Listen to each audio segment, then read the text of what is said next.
사무엘하 19장 16절에서 39절까지의 말씀입니다. 다 찾으신 줄 알고 한 절씩 교독하여 읽도록 하겠습니다.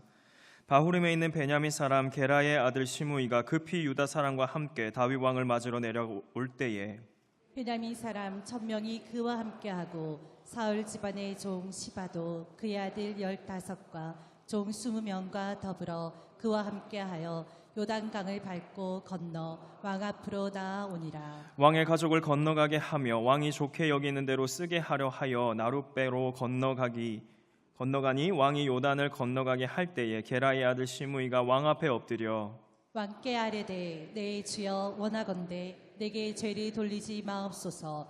내 주 왕께서 예루살렘에서 나오시던 날에 종의 패역한 일을 기억하지 마시오며 왕의 마음에 두지 마옵소서. 왕의 종 내가 범죄한 줄 아옵기에 오늘 요셉의 온 족속 중 내가 먼저 내려와서 내 주 왕을 영접하나이다 하니 수리아의 아들 아비새가 대답하여 이르되 시므이가 여호와의 기름 부으신 자를 저주하였으니 그로 말미암아 죽어야 마땅하지 아니하니까 하니라. 다윗이 이르되 수르야의 아들들아 내가 너희와 무슨 상관이 있기에 너희가 오늘 나의 원수가 되느냐. 오늘 어찌하여 이스라엘 가운데서 사람을 죽이겠느냐. 내가 오늘 이스라엘의 왕이 된 것을 내가 알지 못하리요 하고 왕이 시므이에게 이르되 내가 죽지 아니하리라 하고 그에게 맹세하니라. 사울의 손자 무비보셋이 내려와 왕을 맞으니 그는 왕이 떠난 날부터 평안히 돌아오는 날까지 그의 발을 맵시내지 아니하며 그의 수염을 깎지 아니하며 옷을 빨지 아니하였더라. 예루살렘에서 와서 왕을 맞을 때에 왕이 그에게 물어 이르되 무비보셋이여 내가 어찌하여 나와 함께 가지 아니하였더냐 하니 대답하되 내 주 왕이여 왕의 종인 나는 다리를 절므로 내 나귀의 안장을 지워 그 위에 타고 왕과 함께 가려 하였더니 내 종이 나를 속이고 종인 나를 내 주 왕께 모함하였나이다. 내 주 왕께서는 하나님의 사자와 같으시니 왕의 처분대로 하옵소서. 내 아버지의 온 집이 내 주 왕 앞에서는 다만 죽을 사람이 되지 아니하였나이까. 그러나 종을 왕의 상에서 음식 먹는 자 가운데에 두셨사오니 내게 아직 무슨 공의가 있어서 다시 왕께 부르짖을 수 있사오리이까 하니라. 왕이 그에게 이르되 내가 어찌하여 또 내 일을 말하느냐. 내가 이르노니 너는 시바와 밭을 나누라 하니 무비보셋이 왕께 아뢰되 내 주 왕께서 평안히 왕궁에 돌아오시게 되었으니 그로 그 전부를 차지하게 하옵소서 하니라. 일랏 사람 바리실레가 왕이 요단을 건너가게 하려고 로글림에서 내려와 함께 요단에 이르니 바르실레는 매우 늙어 나이가 80세라. 그는 큰 부자이므로 왕이 마하나임에 머물 때에 그가 왕을 공개하였더라. 왕이 바리실레에게 이르되 너는 나와 함께 건너가자. 예루살렘에서 내가 너를 공개하리라. 바르실레가 왕께 아뢰되 내 생명의 날이 얼마나 있사옵겠기에 어찌 왕과 함께 예루살렘으로 올라가리이까. 내 나이가 이제 80세라. 어떻게 좋고 흉한 것을 분간할 수 있사오며 음식의 맛을 알 수 있사오리까. 이 종이 어떻게 다시 노래하는 남자나 여인의 소리를 알아들을 수 있사오리까. 어찌하여 종이 내 주 왕께 아직도 누를 끼치리까. 당신의 종은 왕을 모시고 요단을 건너려는 것뿐이거늘 왕께서 어찌하여 이 같은 상으로 내게 갚으려 하시나이까. 청하건대 당신의 종을 돌려보내옵소서. 내가 내 고향 부모의 묘 곁에서 죽으려 하나이다. 그러나 왕의 종 기맘이 여기 있사오니 청하건대 그가 내 주 왕과 함께 건너가게 하시옵고 왕의 처분대로 그에게 베푸소서 하니라. 왕이 대답하되 김함이 나와 함께 건너가리니 나는 내가 좋아하는 대로 그에게 베풀겠고 또 네가 내게 구하는 것은 다 너를 위하여 시행하리라 하니라. 백성이 다 요단을 건너매 왕도 건너가서 왕이 바르실레에게 입을 맞추고 그에게 복을 비니 그가 자기 곳으로 돌아가니라. 아멘. 오늘 함께 이 말씀 가지고 군상에서 성도로라는 제목으로 말씀 전하도록 하겠습니다. 우리 군상, 우리 소위 이제 그 책 속에 이렇게 좀 읽어보시면 그런 설명이 있습니다. 여러 인간 군상들의 모습을 보여주는 이런 다 책이다 이런 얘기를 하게 되는데요. 그래서 군상이라고 하면 내가 왕이 될 상인가가 아니라는 거예요. 무슨 말씀인지 아시죠? 임금의 얼굴이 아니라 무리를 얘기합니다. 많은 무리를 군상이라고 하는데요. 군상의 이 뜻처럼 우리 주님은 죄의 영향력 아래에 있던 군상, 우리를 구원하사 죄의 노예로 소망 없던 우리를 사랑하셨습니다. 그 은혜로 죽기까지 사랑하신 십자가가 우리에게 증거로 나타났으며 영원한 생명을 부활로 증거로 보여주시기도 했습니다. 그 은혜로 인하여 죄 안에 있던 우리는 더 이상 죄인이 아닌 그리스도 예수의 은혜로 성도로 부르심을 받았음을 믿으시기 바랍니다. 그러므로 우리가 성도로 불리어지는 것, 그리스도인으로 불리어지는 것은 바로 하나님의 은혜라는 거죠. 그 은혜가 없으면 우리는 아무것도 아니며 그저 정말 무리지어 있는 군상일 수밖에 없다는 것입니다. 우리는 그리스도의 것이며 그리스도는 우리에게 받은 은혜를 증거하라고 하셨습니다. 그렇기에 우리는 성도로 같은 정체성을 가지고 다르게 생겼고 이름도 다르며 얼굴 생김새도 모두가 다르지만 같은 정체성과 공동체를 이루게 하신 하나님의 은혜로 그리스도 예수만을 높여드리는 성도로 살아내시길 간절히 소망합니다. 그래서 오늘 말씀을 살펴보시면 그렇습니다. 다윗의 죄에 보응하신 주님은 이제 다윗을 회복의 길로 인도하시는데 이 회복의 길이 너무 구불구불합니다. 너무 아픈 길을 걸어가고 있는 것입니다. 그래서 좀 이 회복의 길을 보시면 압살롬의 반역 이후에 전쟁을 수습하는 중에 있습니다. 그 전쟁의 수습을 해야 되는데 당시에 다윗도 도피 중에 있고 압살롬은 죽어버렸으니 왕이 없습니다. 그러니 서로 수군거리는 겁니다. 와, 다윗 왕은 그래도 블레셋에서 우리를 구원해 준 왕인데 그를 다시 돌아오게 해야 되지 않겠나 라는 논의가 이스라엘에서 수군수군거림으로 있는 것입니다. 이 얘기를 다윗이 알게 돼요. 알게 되는데 자기의 지파, 정치적인 고향인 자기를 지지해줘야 될 유다 지파는 아무 일도 하지 않는 것입니다. 그러자 그들에게 제사장 2명을 보내어 자기의 말을 전달합니다. 그러면서 놀라운 정치력도 보여주는 것이 뭐였냐면요, 자기를 반역했던 아마사라는 이 사람을 우리가 품겠다, 내가 품겠다, 그를 군대 장관으로 세우겠고 그러니 너희는 어떻게 하겠냐고, 어떻게 하시겠습니까? 이렇게 메시지를 던져줍니다.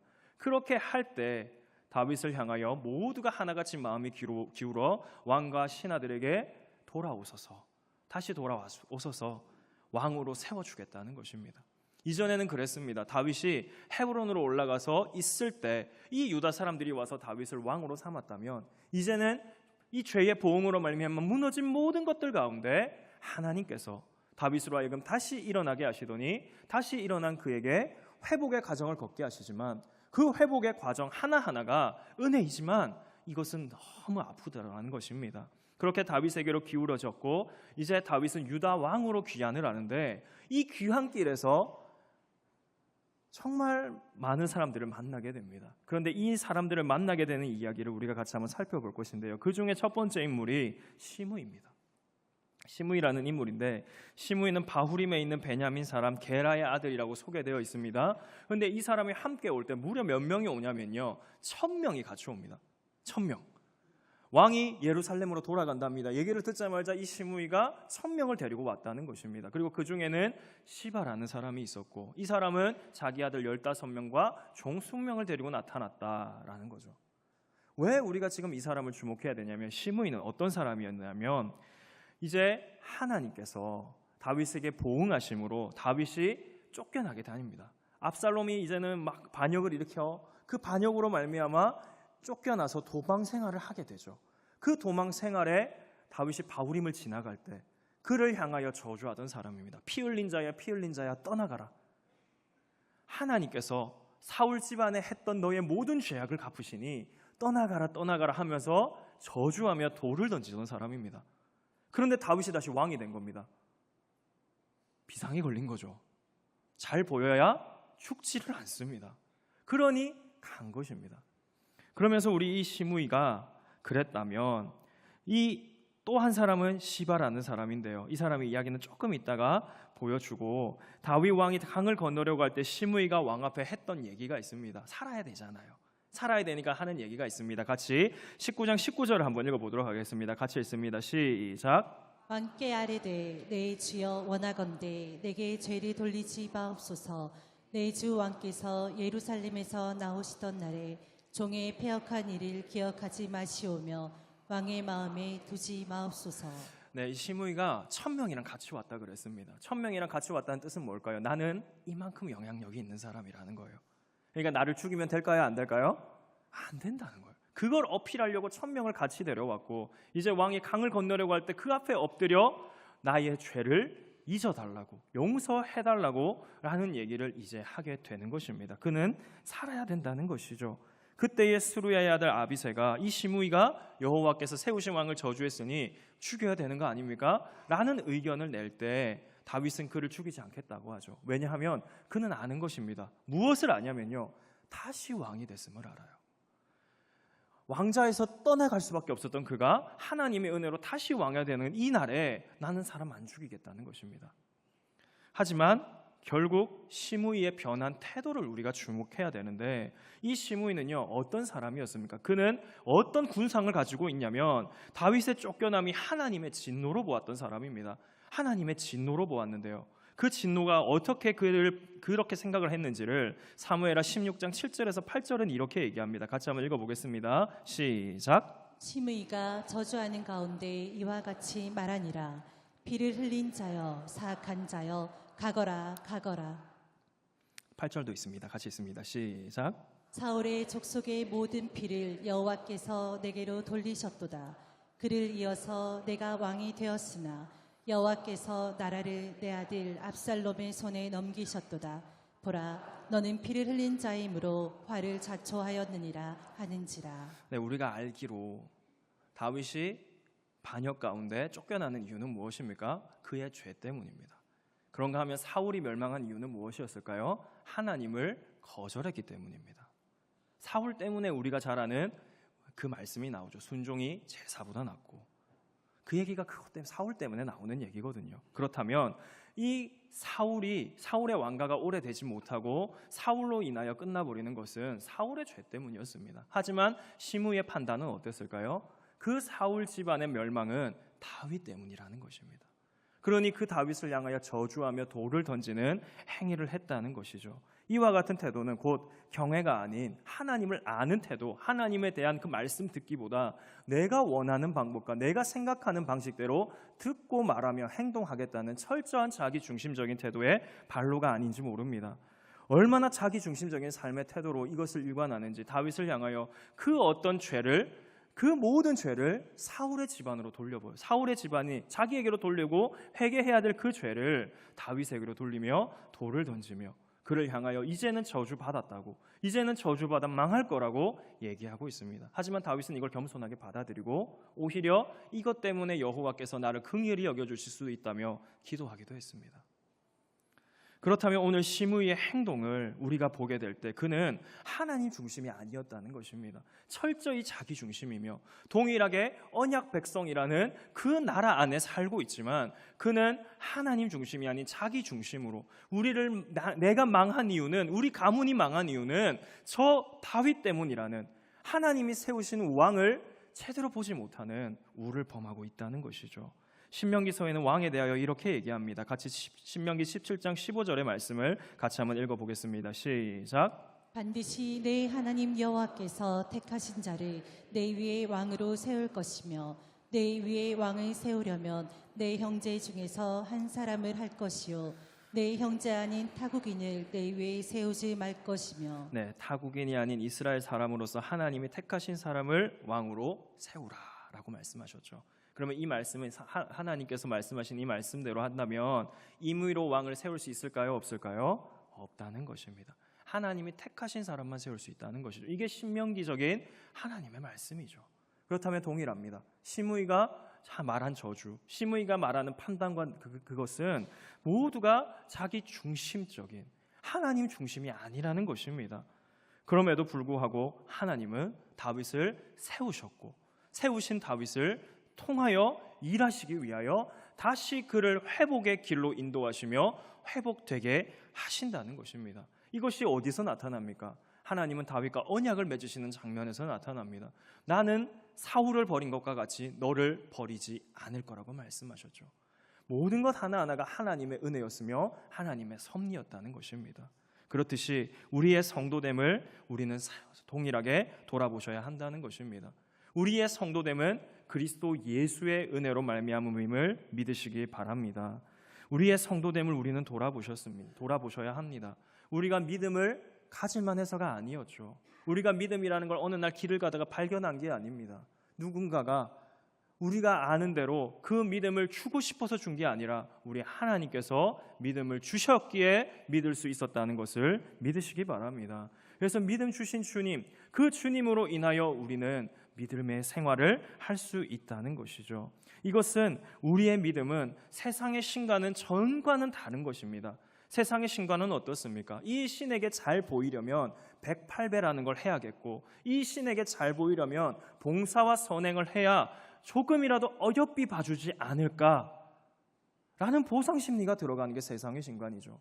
우리 주님은 이것과 다르다는 것입니다. 오히려 우리가 죄 가운데 전혀 사랑스럽지 않고 아름답지 않을 때 주님은 그런 우리를 위하여 죽기까지 사랑하셨음을 믿으시기 바랍니다. 그 은혜로 우리의 죄를 깨끗이 씻으시기 위하여 자기 생명을 주시기까지 이 세상의 그 어떤 신도 그 신도를 위하여 생명을 버리지는 않습니다.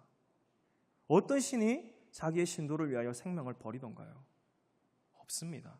하지만 우리 하나님은 생명을 버리시면서까지 우리를 향한 자기의 사랑을 확증하신 은혜의 주님이라는 것을 믿으시기 바랍니다.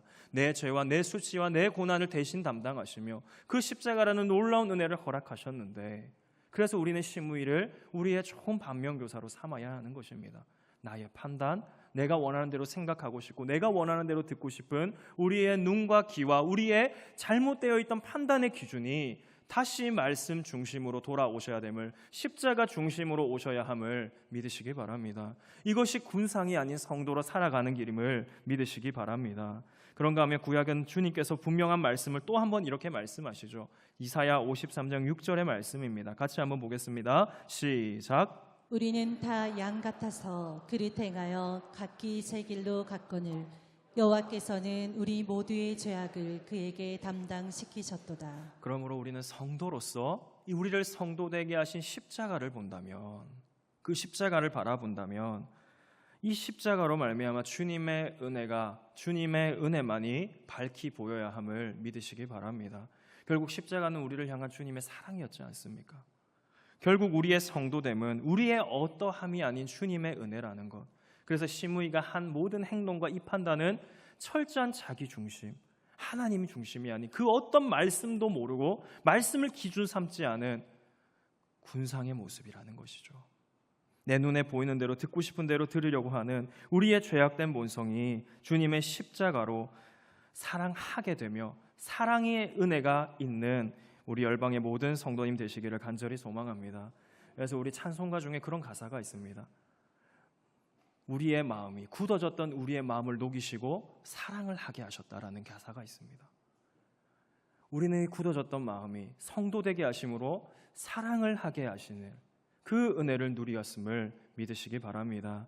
그래서 우리는 사랑을 하는 사람들이 성도라는 것을 믿으시기 바랍니다. 그래서 다윗이 다시 왕으로 돌아오는 이 과정, 그렇기에 성도는 우리의 죄인된 우리의 파괴적 자기 중심으로 우리를 성도되게 하신 그리스도 예수 중심으로 옮겨가시기를, 날마다 옮겨가셔야 함을 믿으시기 바랍니다. 왜냐하면 우리는 죄인인지라 늘 그 죄악된 자리로 계속 돌아가고 싶습니다. 내가 나를 비난하며 비난하는 그 사람을 품어주기보다 나도 아니라는 말과 함께 해주고 싶습니다. 우리 이제 반격을 하실 때 늘 쓰는 단어가 아니부터 시작이 되지 않습니까? 아닌가요? 아니, 내 말 좀 들어보라고. 그 아니로부터 해가지고 막 다 반박하고 싶은 우리의 생활이라는 거죠. 하지만 이것이 은혜로 바뀌어지는 은혜가 우리로부터 시작되어야 함을, 안위를 끊어내시는 사랑을 해내시는 열방의 성도님들 되시기를 간절히 소망합니다. 그런가 하면 이제 시바와 무비보셋의 이야기를 좀 살펴보고자 하는데요. 무비보셋은 다윗과 언약을 맺었던 사울의 아들입니다. 사울이 아닌 사울의 아들 요나단, 그의 아들입니다. 근데 그 무비보셋은요, 한편으로 안타까움을 갖고 있었는데 사울과 요나단이 전쟁에서 졌다는 소식을 듣고 유모가 이 소식을 듣고 피하다가 그를 떨어뜨려서 절름발이가 되었다는 설명이 있습니다. 무비보셋, 그는 어떻게 보면 사울 왕의 남은 가족으로서 한평생을 반역자로 살아냈어야 할 사람입니다. 그래서 그는 숨어 살았습니다. 그 숨어 살았던 그가 다윗을 통하여 요나단과 맺었던 언약을 기억한 다윗 때문에 다시 고개를 들게 되고 그는 왕의 식탁에서 왕자들과 함께 음식을 먹게 되었습니다. 그랬던 무비보셋인데 무비보셋은 다윗을 따라가지 않았다는 것이죠. 왜 그런 거 하니? 바로 시바라는 사람 때문입니다. 그래서 우리가 시바의 계략을 좀 살펴보시면 같이 우리가 사무엘 하를 읽으면서 발견하게 되는 것은 와, 시바 좀 괜찮은 사람이 아닌가 하는 것입니다. 그런데 이것이 얼마나 시바가 잘 포장된 계략을 보여주면 그런지 함께 좀 말씀을 읽어보셨으면 좋겠는데요. 사무엘하 16장 1절에서 4절입니다. 같이 한번 4절까지를 읽어보도록 하겠습니다. 시작. 다윗이 마루턱을 조금 지나니 무비보셋의 종 시바가 안장 지은 두 나귀에 떡 200개와 건포도 100송이와 여름과일 100개와 포도주 한 가죽 부대를 싣고 다윗을 맞는지라. 왕이 시바에게 이르되 내가 무슨 뜻으로 이것을 가져왔느냐 하니 시바가 이르되 나귀는 왕의 가족들이 타게 하고 떡과 과일은 청년들이 먹게 하고 포도주는 들에서 피곤한 자들에게 마시게 하려 함이니이다. 왕이 이르되 내 주인의 아들이 어디 있느냐 하니 시바가 왕께 아뢰되 예루살렘에 있는데 그가 말하기를 이스라엘 족속이 오늘 내 아버지의 나라를 내게 돌리리라 하나이다 하는지라. 왕이 시바에게 이르되 무비보셋에게 있는 것이 다 내 것이니라 하니라. 시바가 이르되 내가 절하나이다. 내 주 왕이여 내가 왕 앞에서 은혜를 입게 하옵소서 하니라. 네, 이렇게 우리가 보았습니다. 시바는요, 사울의 종이었습니다. 그 종이었던 사람이 이제는 무비보셋이 회복됨으로 말미암아 무비보셋의 종이 되었거든요.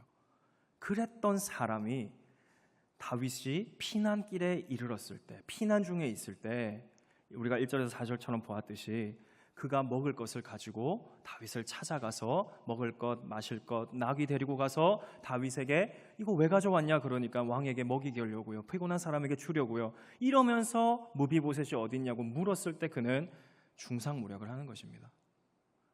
이제 사울의 집안에 그 모든 것이 내게로 돌아올 때가 되었다는 이 멀토당토한다는 얘기를 하면서 무비보셋과 다윗 사이를 이간질하였다는 것이죠. 그래서 이러한 얘기를 들은 다윗은요, 이때 판단력이 흐려진 것 같습니다.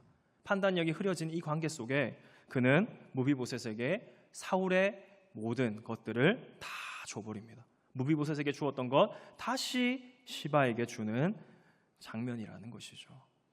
시바는 이유 있는 충성을 하는 인물이었습니다. 다윗이라는 이 왕이 자기에게는 기회로 보이는 것입니다.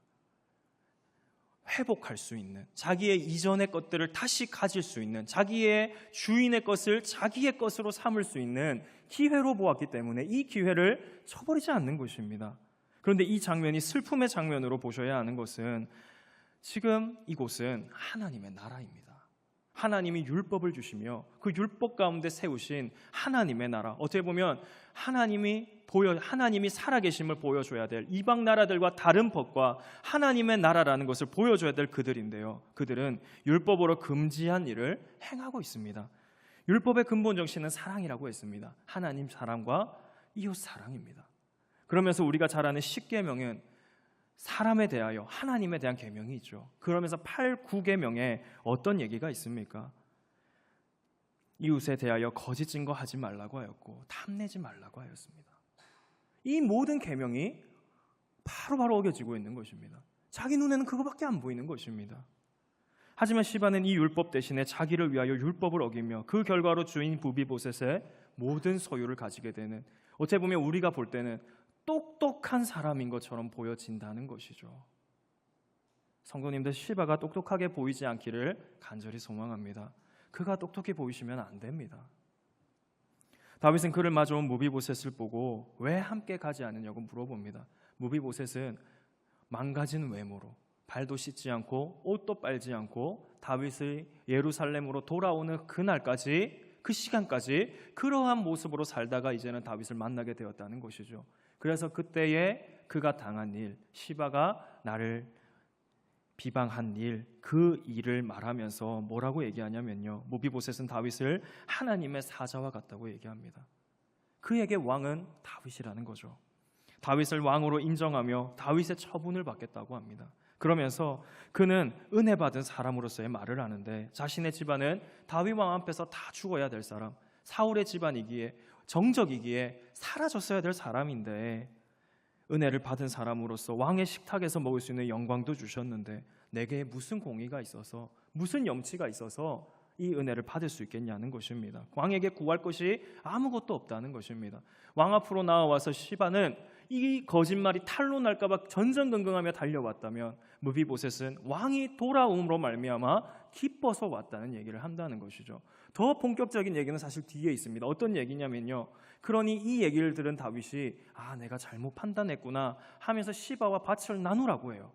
나누라, 재산을 나누라는 얘기를 합니다. 하나도 없어졌다가 다시 반으로 나눕니다. 그러면 어떨까요?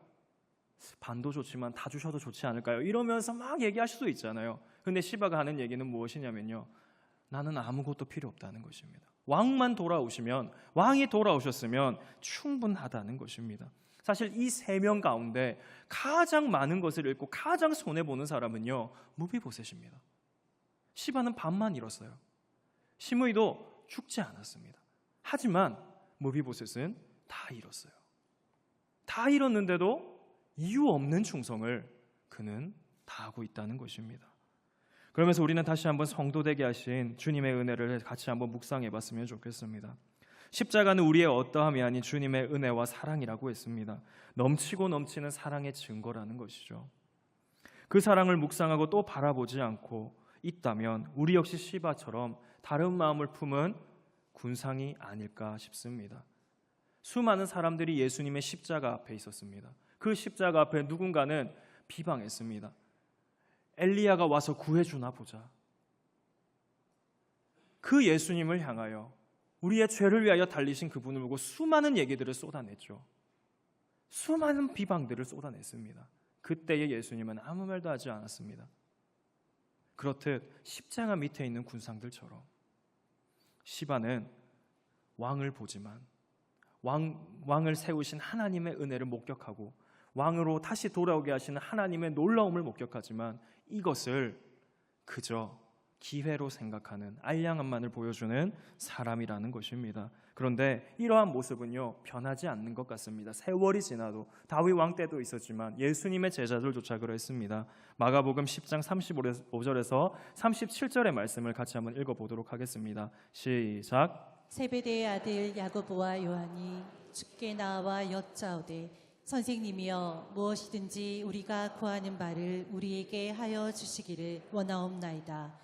이르시되, 너희에게 무엇을 하여 주기를 원하느냐? 여짜오되, 주의 영광 중에서 우리를 하나는 주의 우편에 하나는 좌편에 앉게 하여 주옵소서.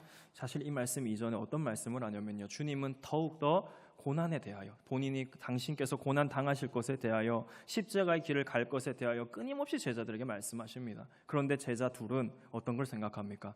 누가 더 큰 자리에 앉을지를, 다른 제자들보다 더 기회 잡기를 원했다는 것이죠. 십자가를 바라보는 것 같지만 주님이 그 자리에 계시고 주님이라는 살아계신 하나님이 분명히 계시지만 그들은 주님을 주목하고 따르지 않습니다. 그들 주님보다 그들이 앉을 자리를 청탁하며 살아가고 있다는 것이죠. 시대는 변하지만 사람은 변하지 않는 것 같습니다. 왜냐하면 죄 때문이 아닐까요? 두 제자와 같이 또 시바와 같은 우리 역시 범하지 않기 위하여 우리를 성도로 부르신, 성도 되게 하신 주님을 온전히 바라보시는 믿음의 눈이 회복되시기를 간절히 소망합니다. 혼란함과 혼미함 속에 우리는 삽니다.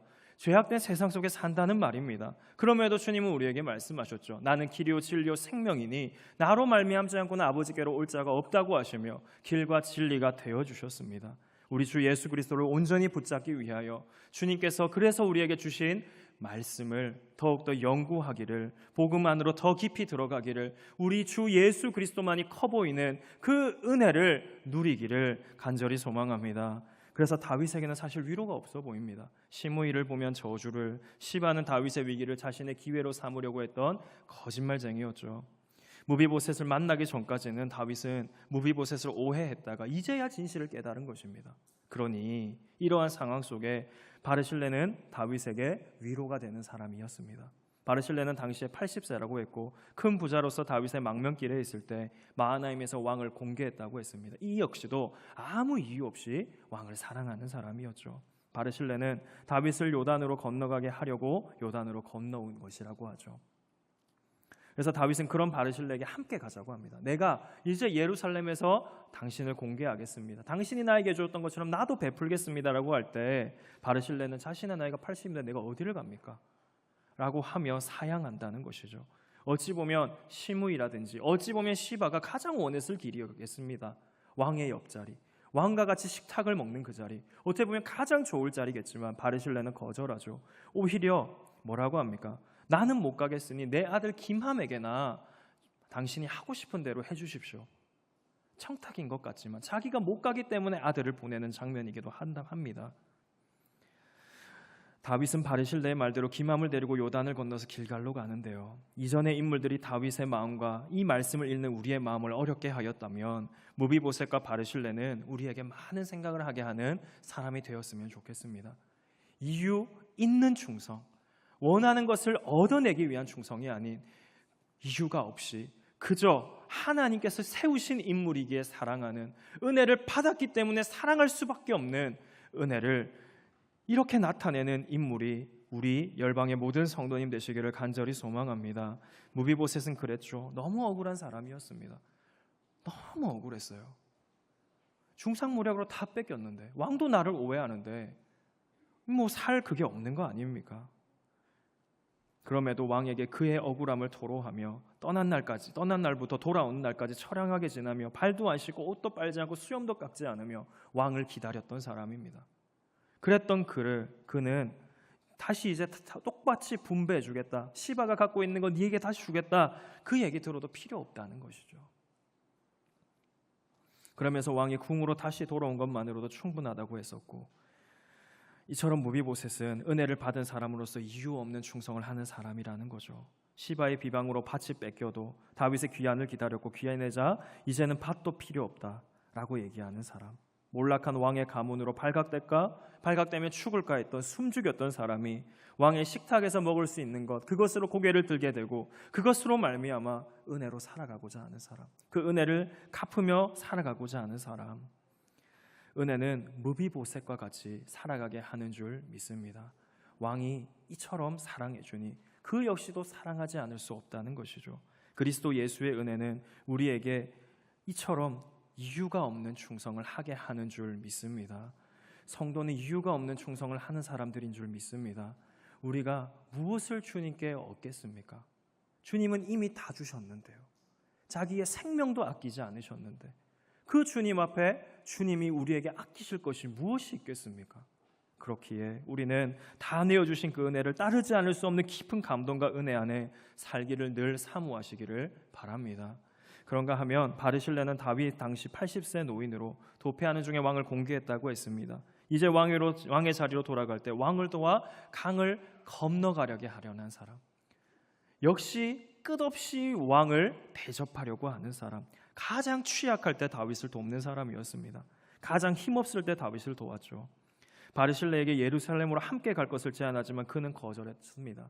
이 거절을 우리가 볼 때 시바처럼 이유 있는 충성이 아니라는 거죠. 거짓된 충성이 아니라는 것입니다. 기회를 보고 충성하는 것 아니라는 것입니다. 바르실레는 다윗을 공개함으로 아무 대가도 바라지 않았습니다. 대가 없이도 그는 섬겼다는 것입니다. 어째서 이런 보상을 하냐며 거절하는 사람이었습니다. 우리의 성도된 모습을, 그 모습은 복음으로 인하여 바르실레와 같아야 할 줄 믿습니다. 우리는 이 모든 것을 거저 받았기 때문입니다. 우리는 대가를 바라고 일하지 않는 사람들인 줄 믿습니다. 왜냐하면 주님께서 이미 우리가 거저 받았기에 거저 줄 수밖에 없는 성도라고 우리를 부르신 은혜의 사람들이기 때문입니다. 그래서 우리는 주님의 말씀을 한번 주목해 보기를 원하는데요. 주님은 12제자를 불러 더러운 귀신을 쫓아내게 하시고 모든 병과 모든 약한 것을 고치고 권능을 주시고 뭐라고 말씀하셨습니까? 마태복음 10장 8절의 말씀을 같이 한번 읽겠습니다. 시작. 병든 자를 고치며 죽은 자를 살리며 나병 환자를 깨끗하게 하며 귀신을 쫓아내되 너희가 거저 받았으니 거저 주라. 성도가 가진 은혜 안에 있는 정체성은 거저 받았으니 거저 주는 것인 줄 믿습니다. 우리는 복음을 사지 않았습니다. 돈 주고 산 것이 아니었습니다. 거저 받았습니다. 그래서 이것을 굳이 예를 들면 그렇습니다. 제가 교통사고가 났었는데요. 제가 교통사고 나고 얼마 안 돼서 이 교통사고 났다는 얘기를 들은 많은 분들이 저한테 와서 무슨 얘기했을까요? 목사님, 좋은 병원이 있습니다. 제가 그 병원에서 치료를 받았는데요. 정말 잘하더라고요. 필요하시면 말씀하시면 소개해드릴 수 있습니다. 그 병원들을요 몇 개를 들었습니다. 밀락동에는 어디가 있고요, 어디 가면 어디가 있고요. 굳이 예를 들면 그렇습니다. 좋은 의사를 만나고 내가 좋은 치료를 받았으면 소문 낼까요, 안 낼까요? 다 낸다고 동의하시죠? 다 냅니다. 좋은 사람 있으면 소개해주고 싶고 소문 내고 싶은 게 우리의 마음인데 하물며 복음은 어떨까요? 거저 받게 하시고 거저 받은 것을 거저 주라고 말씀하시는 이 은혜의 복음이 우리에게 동일하게 병원 소개가 아닌 복음을 전하는 우리 열방의 성도들 되시기를 간절히 소망합니다. 그래서 우리는 성경은 우리를 복음의 증인이라고 얘기합니다.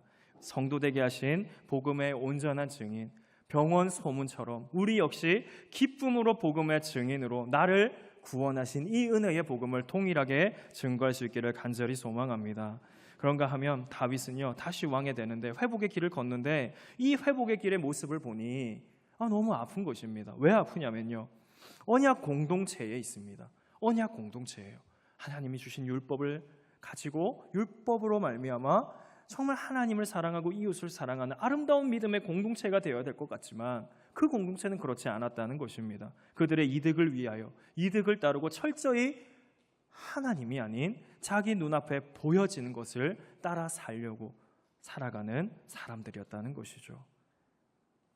그래서 다윗은 또 찐맛 없는 재미없는 상황을 마주하게 되는데 이번에는 이스라엘 지파와 유다 지파가 논쟁하기 시작합니다. 이제 왕이 요단을 건너서 예루살렘으로 오는 과정에 어떤 일이 발생하냐면 왜 유다 지파 너희만 갔냐는 것이죠. 우리에게도 알려줬으면 우리 같이 갔을 것인데 왕에 대하여 우리는 10몫인데 10지파가 무려 왕을 따르니 우리의 지배령은 당신들보다 크니까 우리가 따라갔어야 되는데 왜 니네만 가가지고 마치 왕에게 특전을 받은 것처럼 그렇게 하냐는 거죠. 유다 지파는 또 황당합니다. 그러니 뭐라고 합니까? 우리가 아무 선물 받은 것도 없고 우리가 왕에게 어떤 해를 끼친 것도 없고 우리 지파이기 때문에 갔다 이러고 싸우는 겁니다. 회복의 과정이 많이 힘들지 않습니까? 그러니까 오늘 본문이 정말 많이 우리의 마음을 어렵게 하는 본문이기도 합니다. 그래서 오늘 우리는 이 말씀을 통해서 정말 우리 간에 성도됨이 무엇인지를 분명히 붙잡아야 할 줄 믿으시기 바랍니다.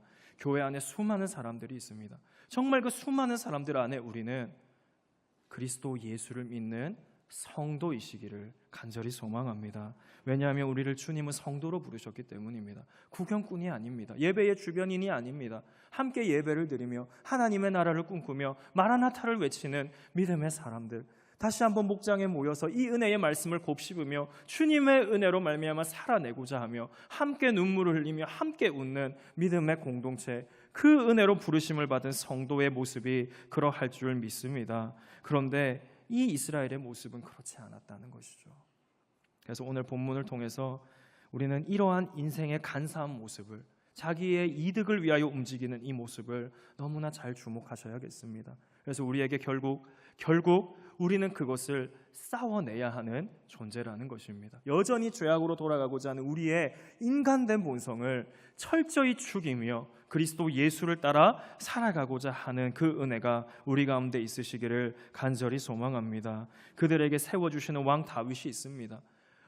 하나님께서 얼마나 그를 잘 붙잡아 주시고 세워주시는지를 그들은 소문을 듣고 소식을 들으며 그들의 눈으로 봅니다. 하지만 그들의 눈으로 보는 그 다윗조차도 여전히 자기의 이득을 위하여 움직이려고 하는 그들의 마음과 그들의 생각, 그것을 볼 때 우리는 다시 왕으로 다스리게 될 다윗의 그 모습이 정말 한편으로는 우리의 모습이 아닌지를 생각해 보셔야 합니다. 그래서 다윗을 보는 군상들은 1000명이 있다면 그들은 1000가지의 생각을 가지고, 10,000명이 있다면 10,000명이 10,000가지의 입을 가지고 여러 가지 얘기를 꾸며낼 수 있겠지만, 그럼에도 주님은 다윗과 함께하사 그를 왕으로 세우시고 왕으로서 주님의 나라의 대리 통치자로 삼으신다는 것입니다. 그렇듯 우리의 삶에도 여전히 주님의 은혜로 붙잡아 주시려고 부르신 이 성도됨을 주님은 한순간도 놓지 않으시고 우리 인생의 평생을 함께 하실 것을 믿으시기 바랍니다. 그래서 성도된 우리의 삶에 동일하게 다윗이 이 회복의 과정이 어렵고 더디지만 일어나게 하시는 성령의 은혜로 말미암아 일어남을 경험하듯이 우리 역시 이 성도됨으로 날마다 주님의 은혜로 일어나는 전진하는 성도 되시기를 간절히 소망합니다. 그래서 성도되게 하신 은혜에 함께 반응했으면 좋겠습니다. 그 은혜의 반응은요, 이 은혜의 반응은 복음으로 더 깊이 들어가는 것입니다. 날 구원하신 주님만이 날마다 크게 보이는 것입니다. 혹여 오늘의 나의 상황이 크시다면 그것은 다시 주님을 주목해야 할 때, 주님이 커 보여야 할 때, 주님께로 돌아가셔야 할 때임을 믿으시기 바랍니다. 그래서 사무엘서의 시작을 우리가 다시 한번 주목했으면 좋겠습니다. 그 시작은 비극이었습니다. 사사시대. 그 사사시대를 넘으며 모든 것이 무너진 시대를 살아왔고, 그 무너진 시대를 대변하는 인물이 한나였죠. 불임의 여인, 고대 근동에 저주받았다고 말하는 그 상태, 소망 없는 그 상태가 주님을 의지할 때 아이를 주심으로 소망의 은혜를 더하여 주셨다는 것입니다. 이렇게 없는 소망을 소망 가운으로 바꿀 수 있는 것은 우리 주님이십니다. 그래서 하나님은 전능하시다는 것, 놀라우신 소망의 주님을 주어로 한나는 노래했었죠. 그렇듯이 다윗도 동일한 은혜를 경험하고 노래합니다. 사무엘하 22장 1절의 말씀인데요, 같이 좀 읽겠습니다. 시작. 안 나오나요? 다시 읽습니다. 시작. 여호와께서 다윗을 모든 원수의 손과 사울의 손에서 구원하신 그날에 다윗이 이 노래의 말씀으로 여호와께 아뢰어. 네, 이렇듯이 육신의 눈으로 보이는 것은요, 다윗밖에 없을 수도 있겠습니다. 다시 말하면 우리가 볼 때 십자가와 내가 무슨 상관이 있나라고 하실 수도 있다는 것이죠.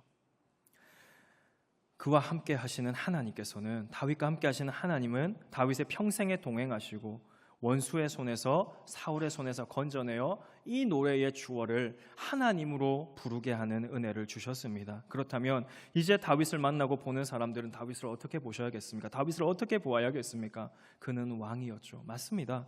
그러나 그보다 더 나아가, 왕이라는 것을 더 나아가 그를 세우신 분은 하나님이심을 인정해야 한다는 것이죠. 신명기를 통해 이스라엘의 전체가 언약 공동체임이 나타납니다. 신명기 6장 4절에서 5절입니다. 같이 읽습니다. 시작. 이스라엘아 들으라. 우리 하나님 여호와는 오직 유일한 여호와이시니 마음을 다하고 뜻을 다하고 힘을 다하여 내 하나님 여호와를 사랑하라. 그렇기에 이제는 이 언약 공동체가 세우신 왕을 사랑해야겠죠. 하나님이 때문에 왕을 사랑해야 된다는 것입니다. 타국인이 아닌 이스라엘 사람으로서 하나님이 택하신 사람을 왕으로 세우셨고, 그 택하신 사람이 왕으로서 다스리시는 그 나라에 이제 다윗은 대리 통치자로 주님의 나라를 세워가야 된다는 것이죠. 그러므로 그들의 왕을 이제는 성도됨으로 말미암아 이 성도됨을 우리는 어떻게 가져가야겠습니까? 우리의 성도됨은 주님으로 인함이라고 했습니다. 우리의 어땀이 아니라 그랬습니다. 우리의 죄악을 하나도 제하지 않고, 하나도 우리는 우리의 죄악을 제할 수 없었고, 오히려 우리를 더욱 죄인되게 하던 지난날의 모습이었죠. 그런데 성도는 우리를 구원하신 예수 그리스도를 본다는 것입니다. 믿는다는 것이죠. 그래서 우리가 서로를 볼 때 우리의 시선 끝에 계신 주님을 늘 인정하는 열방의 성도님 되시기를 간절히 소망합니다. 나의 나됨은 하나님의 은혜라고 고백했던 사도의 고백처럼 우리 스스로를 볼 때, 그리고 우리 옆에 있는 그 누군가를 볼 때 주님이 사랑하셨다는 그 뒤에 계신 주님을 주목할 수 있는 은혜가 있으시기를 바랍니다. 우리는 서로를 향해 비방하며 말만 무성한 사랑할 수 없다는 것입니다. 그래서 주님께서 사랑하셨기 때문에 나도 사랑을 하는 믿음의 성도들 되시기를 간절히 소망합니다. 그래서 이제 우리는 다윗을 왕으로서 회복의 길을 가게 하시는 이 은혜를 볼 때 사람들은 다윗을 두 마음으로 봤습니다. 어떤 이득을 취해볼까? 그러나 이제는 우리는 동일하게 주님을 바라볼 때 어떤 이득을 취할까라는 자세로 주님을 볼 수 없다는 것을 믿으시기 바랍니다. 그래서 다윗 시대에도 예수님 시대에도 인간 군상들은 여전히 자기 자신만을 위하여 살았지만 이제는 바뀌어진다는 것입니다. 주님이 나를 사랑하셨기에 우리가 얻은 두 번째 생명, 이 은혜는 우리를 주님 사랑함으로 완성하신 구원의 은혜를 더욱더 나타내며 살아가게 하시는 은혜로 말미암아 오늘도 우리가 걸어가는 은혜 있으시기를 간절히 소망합니다. 그렇기에 우리는 더욱 주님만이 크게 보이는 성도, 그 주님을 크게 보이게 하는 성도 되시기를 간절히 소망합니다. 그런데 그 은혜 때문에 주님은 우리에게 또 믿음의 동력자들도 붙여주셨습니다. 우리 교회의 각 목장들 말입니다. 우리는 아무 이유 없이 때를 지어 모여있는 사람들이 아니라는 거죠. 성도라는 자존감을 가지고 정체성을 주신 주님의 은혜를 분명히 나타내고 드러내는 성도 되시기를 간절히 소망합니다. 그래서 베드로전서 4장 7절에서 8절의 말씀을 좀 봤으면 좋겠는데요. 같이 말씀 보겠습니다. 시작. 만물의 마지막이 가까이 왔으니 그러므로 너희는 정신을 차리고 근신하여 기도하라. 무엇보다도 뜨겁게 서로 사랑할지니 사랑은 허다한 죄를 덮느니라. 네, 성도는 기도해야겠습니다. 그리고 뜨겁게 사랑해야겠습니다. 군상이 아닌 성도는요, 기도하며 뜨겁게 사랑함을 믿으시기 바랍니다. 그래서 우리는 그리스도 예수의 증인이라고 했죠. 증인은 자신이 보고 들은 바를 정확히 말할 때 증인이지, 잘못된 것 얘기하고 잘못된 사실을 증언하면 위증자라고 합니다. 그렇지 않고 우리는 위증자가 될 수 없다는 거죠. 은혜를 받았기 때문에 혼란하고 혼미한 사람들 속에서 분명한 증거를 붙잡고 살며 우리 주님 다시 오실 날을 기다리는 성도 되시기를 간절히 소망합니다. 허다한 죄를 덮는 뜨거운 사랑, 그 사랑이 우리 가운데 일어나기를 간절히 소망합니다. 그래서 오늘 말씀을 정리하고 적용했으면 좋겠습니다. 다시 왕이 된 다윗을 보며 여러 사람들이 사실 찾아오죠. 다시 왕권을 가졌으니 그를 찾아오는 이 모습, 그 마음에 자기 자신만을 위하여 살아가는 여전히 이런 모습, 얼마나 우리의 가슴을 아프게 합니까? 그 모습이 우리의 모습 되지 않아야겠습니다. 우리의 예배는 주님을 향한 예배이며 나를 위한 예배가 아닌 주님을 위한 주님의 뜻이 이루어지는 그런 예배가 되시기를 간절히 소망합니다. 그렇지 않고는 이 사람들처럼 주님을 다른 시선으로 볼 수 있다는 것이죠. 그렇기에 하나님의 뜻이 하늘에서 이루어진 것 같이 땅에서도 이루어지길 기도하며 예수 그리스도께 받은 구원의 은혜의 기쁨과 은혜의 평강을 누리기 위하여 계속하여 복음 안으로, 복음을 깊이 아는 은혜가 있으시기를 간절히 소망합니다. 두 마음을 품은 성도 되지 않으시기를 사모하시기를 바랍니다. 우리는 이미 주님의 것입니다. 주님은 우리의 주인이시죠. 우리가 두 주인을 겸하여 섬기지 못한다고 했습니다. 우리는 누구입니까? 성도죠. 그렇기에 우리는 믿음으로 우리의 주인만을 온전히 따라가는 바르실레처럼, 무비보셋처럼 주님께 받은 은혜로 말미암아 이유가 없는 충성을 하는 은혜가 있으시기를 간절히 소망합니다. 그래서 우리에게 살아내는 길에 어려움이 또 있습니다. 여러 가지 어려움들이 있을 것입니다. 이해받지 못할 것이며 또 이 시대의 물결이 동성애와 같은 비진리들이 우리의 삶을 옥죄할 것입니다. 그때의 성도는 어떻게 해야 될까요? 회복의 길을 걸어가며 주님의 은혜로 말미암아 무너졌던 다윗과 함께 하셨던 주님을 붙잡으며 동력자들과 함께 일어나는 은혜가 있으시기를 간절히 소망합니다. 그래서 주님은 감사하게도 바르실레와 무비보셋이라는 사람이 오늘 본문에 등장함으로써 우리에게 동일한 은혜를 허락하기를 원합니다. 그래서 우리의 가운데 붙여주신 동력자들과 함께 주님의 은혜로 말미암아 일어나게 하실 은혜를 힘입으시기를 간절히 소망합니다. 그래서 우리 목장과 교구에 그렇기에 우리는 심의가 되지 않도록 또 시바가 되지 않도록 계속해서 나를 복음 안에 죽이시며 성도로서 서로를 사랑하는 은혜가, 뜨거운 은혜가 있으시기를 바랍니다. 그래서 우리는 더욱더 사랑으로 말미암아 움직이는, 사랑을 동력으로 움직이는 증인, 죄를 덮는 뜨거운 사랑이 나타나게 하는 성도 되시기를 간절히 소망합니다. 그래서 마지막 결단의 말씀은요, 고린도전서 4장 15절과 16절입니다. 같이 한번 읽어보겠습니다. 시작. 그리스도 안에서 일만 스승이 있으되 아버지는 많지 아니하니 그리스도 예수 안에서 내가 복음으로써 너희를 낳았음이라. 그러므로 내가 너희에게 권하노니 너희는 나를 본받는 자가 되라. 그리스도 예수 안에서 끝없이 사랑하여 자기의 생명조차 조금도 귀한 것으로 여기지 않았던 사도의 말이죠. 그는 이렇게 얘기합니다. 일만 스승이 있다고 얘기를 하죠. 하지만 아버지는 많지 않다고 합니다. 그래서 그는 고린도 교회를 향하여 뭐라고 합니까? 내가 복음으로써 너희를 낳는다고, 그 해산의 수고를 하기 원한다고 하죠. 그러므로 고린도 교회 성도들에게 권합니다. 나를 본받는 자가 되라고요. 놀라운 은혜의 고백이 아닐 수 없습니다.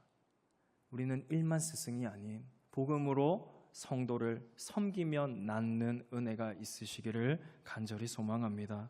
그래서 더욱 섬기기를 꿈꾸시고, 어떻게 하면 섬길까? 어떻게 하면 저 사람이 그리스도를 더 잘 알도록 믿을 수 있도록, 어떻게 하면 내가 그 사람을 통하여 이득 보지 않고 그리스도 예수로 말미암아 살아가야 하는 사람이 될까? 함께 고민하며 기도하며 세워가는 아버지, 믿음의 소망을 가진 이러한 아버지가 되시기를 간절히 소망합니다. 그래서 우리는 십자가 앞에 모여있는 수많은 군상처럼 아무 이유 없이 모여 비방하는 사람들이 아닙니다. 우리는 분명한 목적을 가지고 있습니다. 복음 전파라는 증인이라는 정체성과 증인이라는 공동체성을 가지고 함께 모여 그리스도로 말미암아 살아내는 은혜가 있으시기를 간절히 소망합니다. 그래서 이 은혜로 말미암아 우리가 1000명이라면, 우리가 10,000명이라면 동일한 은혜의 그리스도 예수로 말미암아 하나됨을 입어 이제는 언약으로 말미암아 살아가게 하시는 은혜 언약으로 말미암아 우리를 구원하신 성도 되어 함께 찬양하듯 한 목소리로 그리스도를 증거하는 아름다운 성도의 모습으로 살아내시기를 간절히 소망합니다.